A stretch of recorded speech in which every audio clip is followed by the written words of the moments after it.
Ողջույն իմ լավ հետևորդ, այս անգամ քեզ համար պատրաստել եմ վիկտորինա խաղող թեմայով, իսկ դու շտապիր բաժանորդագրվել մեր YouTube-յան ալիքին, Facebook-յան էջին, որպեսզի բաց չթողնես մեր նախագծերը, հավանիր եւ կիսվիր ընկերներիդ հետ։ Հաճելի դիտում։ Հետաքրքիր ամանորյա ավանդույթ գոյություն ունի այս երկրում։ Դարեր շարունակ կեսգիշերին ջրակների տակ հարկավոր է ուտել 12 խաղողի հատիկ, ժամացույցի յուրաքանչյուր զարկի ներքո։ Միևնույն ժամանակ, դուք դեռ պետք է 12 երազանք պահեք, որ երկիրն ունի այդ ավանդույթը։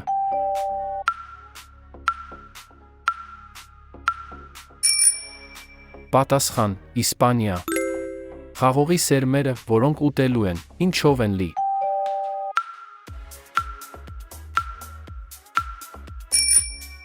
Պատասխան. հակաօքսիդ։ Ըստ գիտնականների խաղողի օգտագործումը ունի ևս մեկ դրական բարելավող ազդեցություն մարդու առողջության վրա։ Ինչ օգտակարության մասին է խոսքը։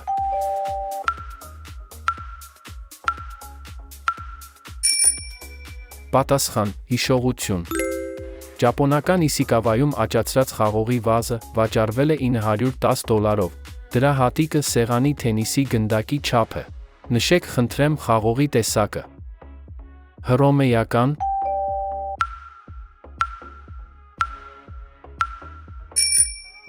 Պատասխան. ռուբին։ Խաղողը օգնեց ապստամբ ստրուկներին Սպարտակի ղեկավարությամբ փախչել հռոմեական բանակի պաշարումից։ Նրանք կարողացան խաղողի որդի օգնությամբ փախչել, հյուսելով։